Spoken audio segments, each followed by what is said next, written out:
Olá pessoal, a gente está aqui hoje em mais uma entrevista do MarHub, a nossa comunidade criativa, em que um dos pontos a gente tem as entrevistas e as lives com os artistas. Hoje, em especial, a gente está aqui em loco no ateliê do Rodrigo Pedrosa para conversar um pouquinho sobre o trabalho dele, sobre o seu processo criativo e entender um pouquinho melhor. Hoje o Rodrigo está com uma exposição muito legal no MAC, que é o Museu de Arte Contemporânea aqui de Niterói, com a exposição chamada Abismo. Rodrigo, bem-vindo. Muito obrigada pela sua presença, eu agradeço muito.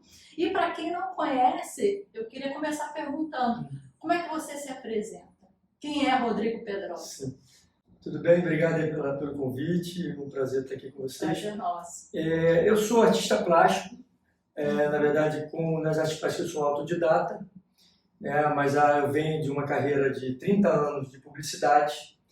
Eu me formei em design gráfico, com pós-graduação em marketing, então a minha história profissional anterior à arte ela foi toda voltada, toda dentro do escopo de criação publicitária.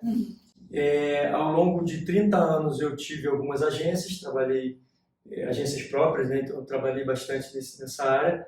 Tive outras atividades paralelas, como restaurante, loja, fábrica de prancha de surf, já fez um pouquinho de tudo. Já andei por aí. E numa certo momento da minha vida, eu realmente entendi que era hora de eu me dedicar à arte exclusivamente, Isso tem pouco tempo, isso tem 10 anos, que eu encerrei a atividade do meu último escritório, que era em Copacabana, de publicidade, e me tornei artista de ofício exclusivo. Então, hoje eu sou artista plástico, sou escultor, sou pintor, venho trabalhando ao longo desses 10 anos com bastante afinco e dentro de uma busca de me firmar como artista plástico mesmo. Então, hoje eu posso dizer que a minha profissão e o meu ganha-pão é trabalhar com artes plásticas. Agora, é engraçado que eu falo assim, até já falei em algumas lives. Você se tornar um engenheiro, você se tornar um médico, você ganha um diploma, aquilo ali está te dando a liberdade para você exercer aquele ofício. Você tem um diploma que diz, você é médico, agora exerça. A arte, muitas das vezes, é diferente, é uma coisa mais interna, que você tem aquele seu momento próprio, específico, em que você vai se auto-intitular, não, agora eu sou artista. Independente se você tem alguma faculdade, alguma coisa assim, mas é aquele momento que você fala, não, agora eu sou artista. Eu deixei de ser, de repente, designer, publicitário, que você falou que fez várias coisas. Mas como foi esse momento para você, em que você conseguiu passar para esse outro mundo que é 100% de energia, de foco e tal, na arte? A minha trajetória com arte, ela tem um momento muito psicológico, é uma coisa que veio, foi um trabalho muito de cabeça, muito mental. Eu, na verdade, eu nunca quis ser artista. Ao longo desse tempo, que eu me formei em publicidade, trabalhei com publicidade, tive essas outras atividades, eu meio que começo a entender hoje que era meio uma fuga da arte, que eu tinha um bloqueio mesmo, uma coisa psicológica, um bloqueio mental. Isso vem de ter idade, minha relação com minha mãe, tem toda uma complexidade que, se eu for falar aqui, vai ser muito extenso, mas, em resumo, em determinado momento, eu tive uma depressão.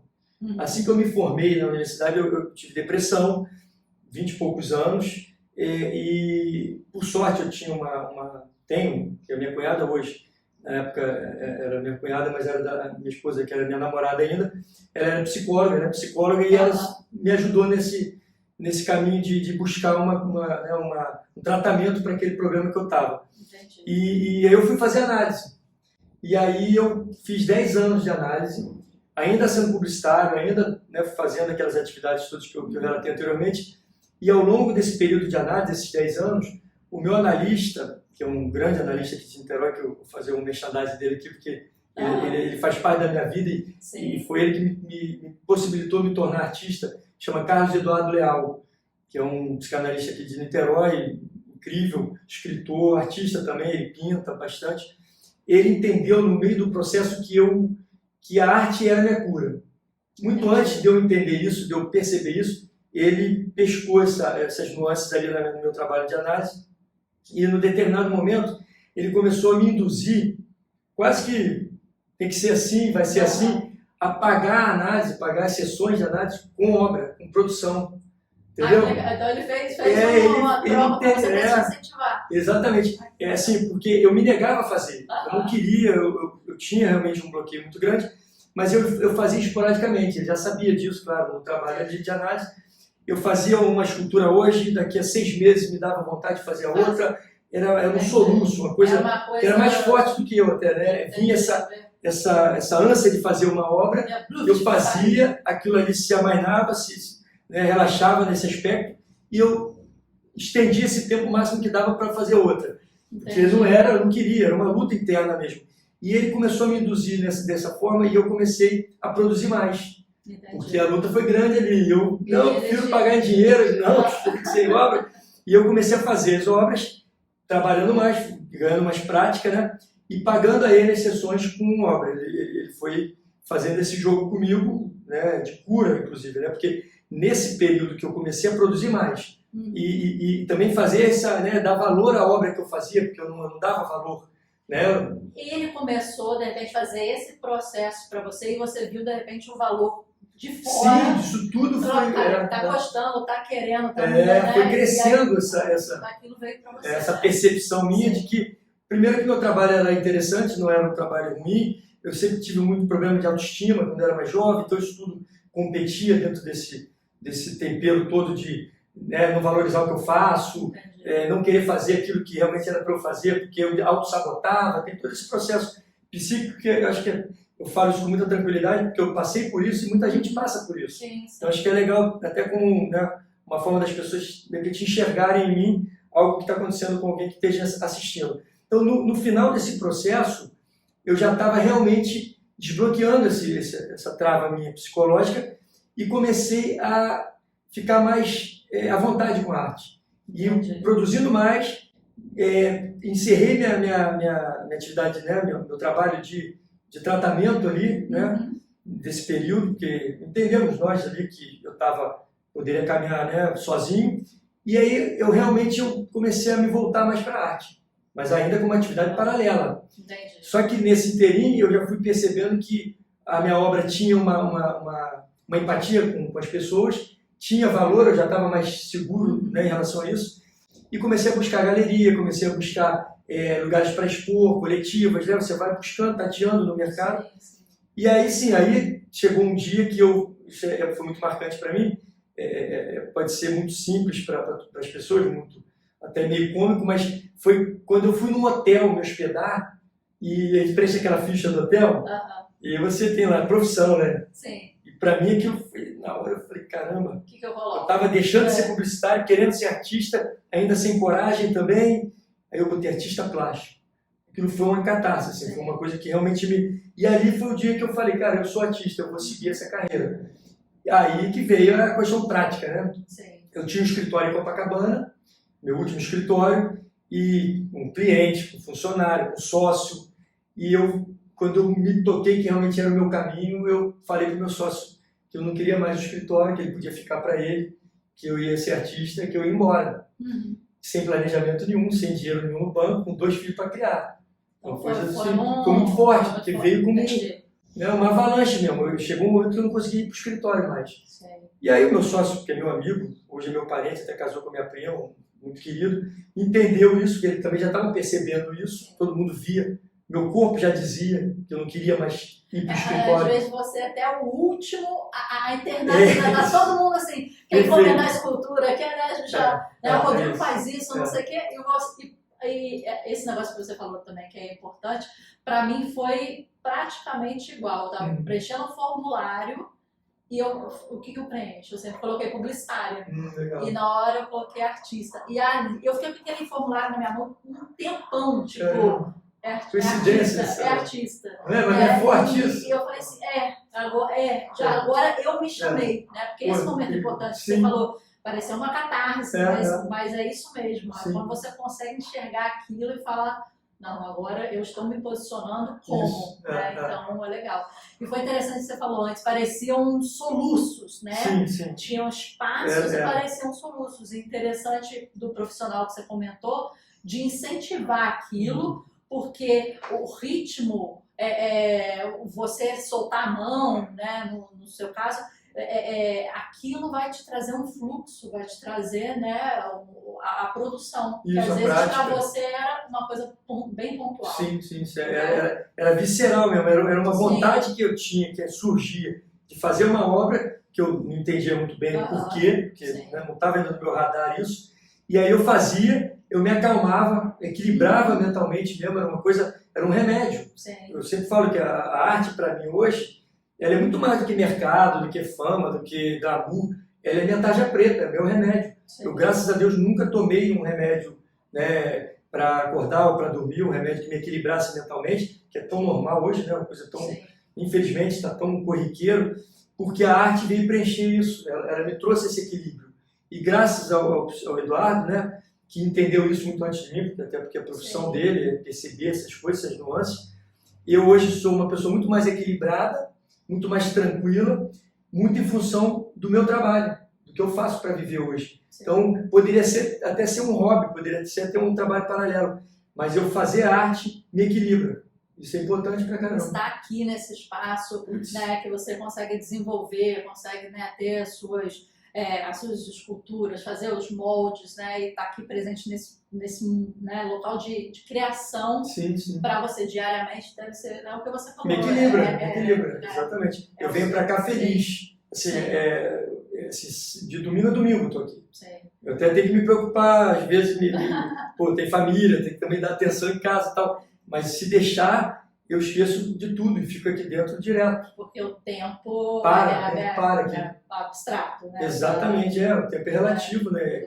Então, quando eu entro aqui, eu acho que eu me encontrei de tal maneira que estar aqui para mim não é trabalhar, é me divertir, me equilibrar mentalmente, ter os meus insights aqui solitário, né? Buscar minhas criações, digerir tudo que eu passo lá fora, né? Porque nós somos uma bucha, né?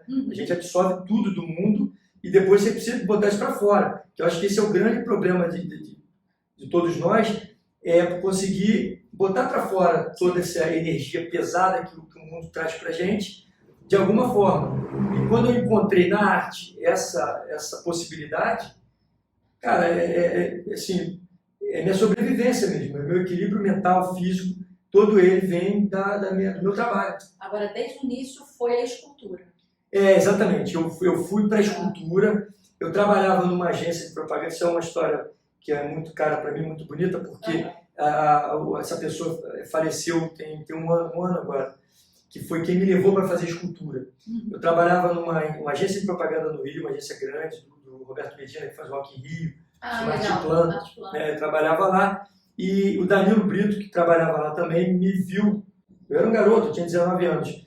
Ele já era bem mais maduro, ele me viu trabalhando ali e percebeu que eu tinha... Ele era um cara que tinha uma sensibilidade, que eu tinha alguma habilidade artística e tal. E ele me levou para fazer escultura, num ateliê chamado Barro Oco, em Ipanema, na Visconde de Moraes, se não me engano.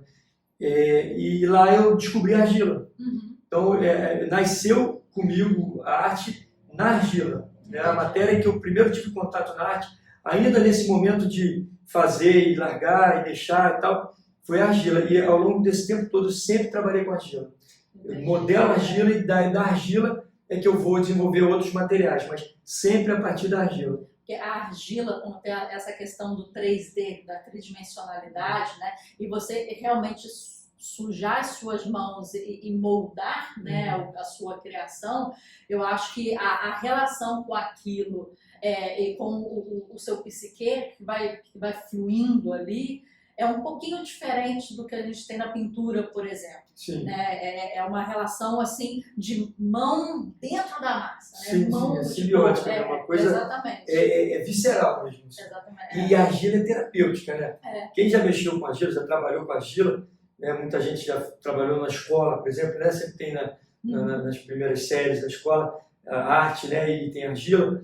Ela é muito terapêutica, ela tem uma energia impressionante. Ela, inclusive, tem muita arte terapia, que, né, trabalha bastante com argila. Eu tinha uma aluna, uma criança, tinha acho que 9, 10 anos, que era hiperativa. E a psicóloga dela falou para ela fazer, para a mãe dela levar ela para fazer a aula de argila. E incrível como é que ela ficava calma. Sim. Incrível como é que ela passava 2 horas de aula, ela sentadinha na cadeira, a mãe ficava impressionada, porque ela pouco ficava, né, numa cadeira sentada, uma menina com muita energia. Então, a capacidade terapêutica da argila também me ajuda. Sim. Porque, Não, esse né, foi um ponto que eu só falei, foi sempre argila, sempre começou na argila, você incrível. descobriu a argila, mas a argila, nesse momento que você comentou, ela vem com a questão dela intrínseca, né, das características de ser mão na massa, de ser terapêutica, de trazer aquele momento, né, que a gente lembra um pouco assim de ghosting, né, que é aquela, né, imagem mental, né, que muita gente tem, mas que é aquela entrega ali, né, tanto no torno quanto na modelagem, de você estar mentalmente ali perdido num movimento físico, né? Então, perfeito, isso foi muito legal. Isso ajudou, ajudou muito, porque talvez se fosse a pintura você trabalha com produto químico, né? Você não tem tanto contato com a matéria, tem um pincel entre você e a tela. Exatamente. A argila não, você está dentro da matéria. Você se envolve fisicamente com a matéria. E é uma matéria que é planeta, né? É a Terra, nossa mãe. Então, eu acho que isso foi um componente, acho que Deus faz tudo certo, né? E primeiro utilizou o Danilo, né, como ferramenta para me levar para onde eu tinha que estar. Sim, né? E através de uma matéria que serviu também como um grande remédio para mim. Sim. Então, isso tudo é bonito demais, porque o Danilo, a gente não convive mais com ele, porque ele está em outro plano, mas ele foi meu sócio depois disso tudo. Nós nos tornamos sócios de uma agência. A gente fazia escultura juntos também, né, nos momentos de lazer. Ele era um grande artista, um escultor incrível. E ele foi a ferramenta realmente que eu acho que Deus utilizou para me levar para um caminho que eu precisava ir e que eu não sabia. Sim. Então, agradeço muito o Danilo Brito, onde quer que ele esteja, porque ele foi realmente esse instrumento aí para me levar para esse caminho. Tem pessoas que entram nas nossas vidas, né? Em que, às vezes, por uma frase ou por uma indicação, te levam a certos caminhos que você, de repente, se descobre, abrem portas, né? Então, elas vêm como, né, um anjo que vai te ajudar, né, a seguir um caminho. Pô, perfeito, é isso. Eu sempre achei que o Deus sempre opera através do outro. Sim. São esses anjos de guarda encarnados, ferramentas mesmo, instrumentos de Deus. Por exemplo, às vezes um livro que alguém te apresenta, uma frase, um lugar que indica, vai em tal lugar. Isso pode mudar a tua vida. Foi o que aconteceu comigo. Aquilo vai estar no seu alicerce. Né? Aquilo, de repente, se transforma na base que você consegue se sustentar. Né? É um pensamento, é uma frase que você vai se repetir, é uma arte. Né? É um livro que você lê, um filme que você vê. Isso é muito importante. São Agora, a argila, ela também tem uma outra propriedade que é muito interessante, que você tem que conhecer como ela funciona. Porque ela tem o seu tempo e ela tem um jeito de trabalhar. Então, eu acho que você tem que respeitar e entender o tempo e a natureza, já que você comentou, né? A natureza dela para você trabalhar junto com ela, né? Para ela te servir, né? Você conseguir desenvolver aquela obra de arte que você imaginando. Você projeta nela, mas ela precisa sair, né, virar matéria, né? Ela precisa existir, né? Então, perfeito. O que você falou é muito interessante, até porque tem um link com o que eu faço hoje, com o meu amadurecimento como artista. Sim. Isso é muito legal esse gancho, porque a argila, você deve ter trabalhado já com a argila, você falou com bastante propriedade. A argila, a massa, né? Pode ser a porcelana também, né? A massa moldável, né? Ela tem todos os seus caprichos, ela tem o seu tempo, a sua maneira de ser manipulada, a maneira de ser armazenada, tem várias, né? Foi o que eu aprendi naquele primeiro ateliê que eu fui, né? Que eu fiquei 2 ou 3 meses ali e aprendi essa técnica. E essa matéria, ela tem a sua rebeldia também. Se você não respeitar ela vai vir contra você. Exatamente. E quando eu sempre fui muito ansioso, eu sempre fui muito agitado e sempre fui muito atrapalhado. Assim, eu quebro as coisas que eu ponho a mão, eu jogo coisa no chão, é a minha característica, eu sou assim. E trabalhar com argila te pede um pouquinho mais de tranquilidade, de concentração. Então, ao longo do tempo, eu já faço escultura há 34 anos. Não como profissão, mas eu faço há 34 anos como hobby, hoje como profissão. Eu procurava fazer, como todo mundo, você quer fazer perfeito. Né? Isso é inerente ao ser humano, a busca da perfeição. Então eu buscava fazer uma obra perfeita, anatomia perfeita. Eu sempre fui figurativo, né? Desde o início, desde o meu primeiro contato com a gelo, eu sempre fui figurativo, sempre com figura humana. Aí são coisas que a gente não explica, né? Mas já vieram comigo.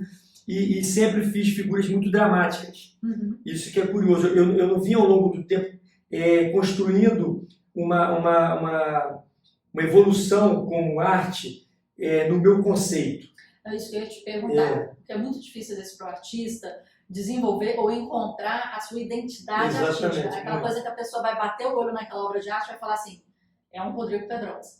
Né? Exatamente. Então, você com a figurativa desde o início, você mudou muito dentro desse figurativo ou você logo se encontrou ali nessa identidade? Então, isso aqui é uma coisa que eu vejo meus pares, né, meus colegas de profissão, que o Rafael, por exemplo, que divide o estúdio aqui comigo, um grande pintor, Rafael Vicente, ele pinta desde os 13 anos de idade, então ele encontrou a arte muito, muito cedo, né? E eu conheço a trajetória dele, e se você olhar a trajetória dele em pinturas, né, no trabalho dele, ele veio desenvolvendo uma linguagem ao longo desse tempo todo. Ele foi mudando, mas mudando dentro do mesmo processo dele, do escopo que ele tinha, que era pintar paisagem. Ele pintava paisagem, sempre pintou paisagem, e ao longo do tempo ele chegou ao que ele pinta hoje, que é abstrato geométrico, mas que ele chama também de paisagem, porque também remete à paisagem.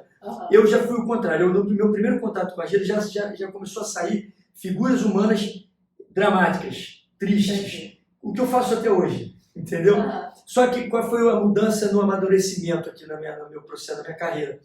Eu tendia a fazer a figura humana muito perfeita, eu tendia a fazer aquela coisa acadêmica, figurativa, bem comportada, né, formal, e ao longo do tempo eu comecei a perceber que eu não respeitava muito esse tempo da Gelo. Eu estou falando isso para voltar lá no início da pergunta. Eu sempre atropelei o tempo da matéria. Entendi. Porque é o meu jeito de ser. E conforme eu fui atropelando esse processo todo, com a minha pressa de fazer as coisas, a minha maneira de fazer as coisas atabalhoado e ansioso, eu comecei a perceber que a minha obra também foi mudando. Porque eu comecei a aceitar como processo, como a minha forma de trabalhar, o meu jeito de ser. Eu não parei de lutar com o meu jeito de ser. Porque eu ficava, imagina eu abrir um forno às vezes e minhas obras estavam quebradas. E eu sabia muito bem porque estavam quebradas. Porque eu não respeitei o tempo, o processo.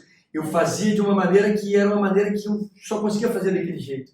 Era muito visceral mesmo, sabe? Não era uma coisa muito planejada. Então, como eu não respeitava, aí eu sofria, abria o forno, olhava tudo quebrado, eu ficava, ai meu Deus, puta, um mês de trabalho.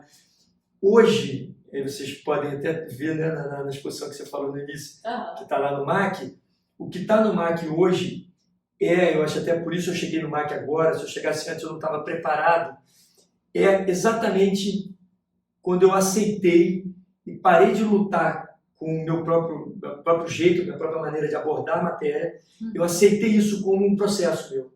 Então a minha obra hoje, o próprio quebrado, o próprio desfalecimento da obra, a rachadura, o processo inacabado, o processo que quebrou no meio e eu transformei em outra coisa, isso tudo passou a ser a minha obra, parte da minha obra, entendeu? Legal. Então hoje eu estou muito confortável com o que eu faço, porque foi uma conciliação do meu jeito de ser com a matéria que eu trabalho.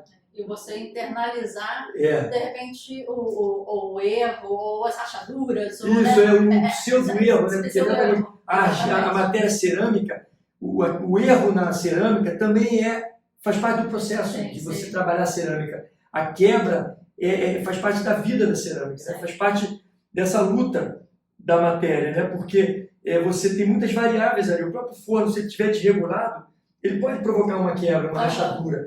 E você lutar contra isso é muita angústia, porque acontece com muita frequência e eu provoco isso com mais frequência pela minha maneira de abordar a matéria E eu comecei a perceber que o meu próprio conceito de obra, de trabalho, que é que eu falo sempre do sentimento, né, e de uma humanidade decadente, uma humanidade que está claudicante, isso é muito bem representado por uma matéria também rachada, desfacelada, quebrada, inacabada, com rebarbas. Então, assim, acho que eu cheguei a um ponto que eu amadureci com relação ao meu trabalho, amadureci também como pessoa, como ser humano, a ponto de hoje, em vez de lutar com essas situações que me incomodavam antes, passaram a incorporar no meu processo e me trouxeram um encantamento assim que eu sinceramente acho muito bonito o resultado final de uma obra que leva consigo o meu jeito, a minha alma, plena, entendeu? Que imperfeito. Exatamente, somos todos tão imperfeitos, entendeu? É isso. Quando eu fazia perfeito, muito matemático, não era tão eu como é agora. Então, é uma coisa meio sutil, mas eu acho que diz muito do que eu sou. O meu produto hoje, a minha matéria final, né, a minha obra, ela é muito mais eu hoje, ela está muito mais completa do que quando eu estava no meio desse processo, ainda tentando entender por que eu atropelava tantos procedimentos, né, técnicos, mas mesmo conhecendo a técnica. Você entendeu? Isso é que é importante. Eu estudei bastante, eu trabalho há 30 anos com cerâmica. Eu dou aula de escultura, eu conheço o processo todo. Tecnicamente, eu conheço o que eu estou fazendo. Mas eu não me sinto confortável em ficar trabalhando com uma técnica em detrimento da minha alma, da minha maneira de ser. Eu consegui juntar essas duas coisas e o produto está aí hoje, está lá no MAC, quem quiser conhecer. Legal. Você estava falando, né? Eu estava lembrando aqui de algumas passagens de alguns artistas, né, famosos. Você tem aí o Picasso, por exemplo. Se você pega as últimas obras do Picasso, você vê aquela pessoa desconstruída, né? Em que você olha, você fala, ok, é um momento, é o que ele quis passar, mas se você pega no início da carreira dele, tem umas pinturas realistas em que você vê que ele tem um domínio da técnica, das sombras, da iluminação, da anatomia, e foi somente dominando até o realismo, as técnicas, que aos poucos ele desconstruiu e foi criando a sua própria linguagem. Mas a partir do domínio, que foi o que você falou, eu conheço tudo, eu conheço todo o processo, eu sei como é que faz, mas dono disso, você desconstrói, você cria a sua linguagem, você cria e você sabe como é que vai funcionar. Então, isso é muito interessante. E tem outro artista também, chama Schnabel, e ele tinha uma escultura muito bonita que ele desenvolveu e era, né, um vaso, e foi alguém no ateliê dele, esbarrou, quebrou, e a pessoa ficou desesperada, não, desculpa, quebrei todo o caco, pedaço.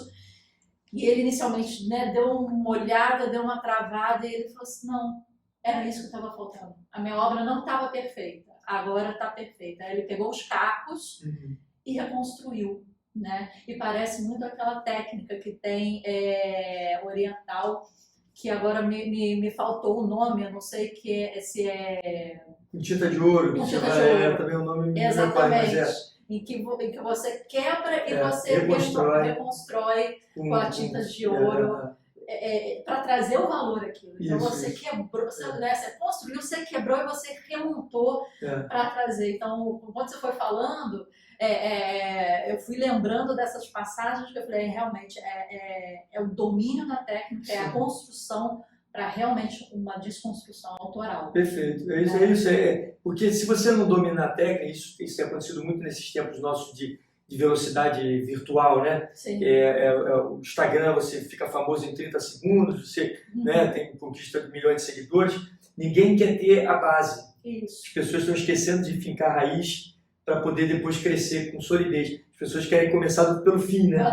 Então é isso que você falou muito bem. O Picasso era um virtuoso, né? O Picasso estava na academia, pirralhinho, academia com pessoas maduras, e ele, em determinado momento da vida dele, ele entendeu que ele precisava encontrar o estilo dele.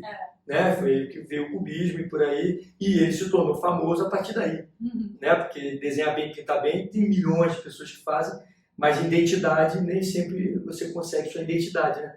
E essa coisa da obra que quebra e é recomposta e tal, ela é a história da obra, né? A obra tem uma vida, ela tem a história dela. Então a cerâmica tem muito isso, a cerâmica é milenar, né? Sim, é uma técnica, poxa, tem milhões de anos. Então ela tem também uma aura, uma energia importante. Tem até alguns orientais, quando botam o forno para queimar, para fazer a queima, eles botam um licor em cima do forno e fazem uma oração para o Deus do fogo, para aquelas entidades que eles acreditam, para poder aquela queima, que ela seja da maneira que ela tem que ser. Entendi. Entendeu? Se tiver que quebrar, rachar, se isso tiver que acontecer, que aquilo seja bem-vindo, entendeu? Que aquilo seja parte da obra. E esse é o amadurecimento que eu tenho ao longo do meu trabalho, que é entender que todo esse processo, que às vezes é incontrolável em alguns momentos, fazem parte da obra da gente, né? Então a minha obra hoje, ela é uma reconciliação minha com o meu histórico né, técnico, com a minha alma, meu jeito de ser, minha maneira de ser. A gente se reconciliou e hoje a obra, acho que ela está bem madura nesse sentido, né? De me dar esse conforto também de saber que eu tenho a técnica, eu sei o que eu estou fazendo, mas o que eu quero é isso, tá aqui, que está sendo exposto hoje, né, no museu, por exemplo.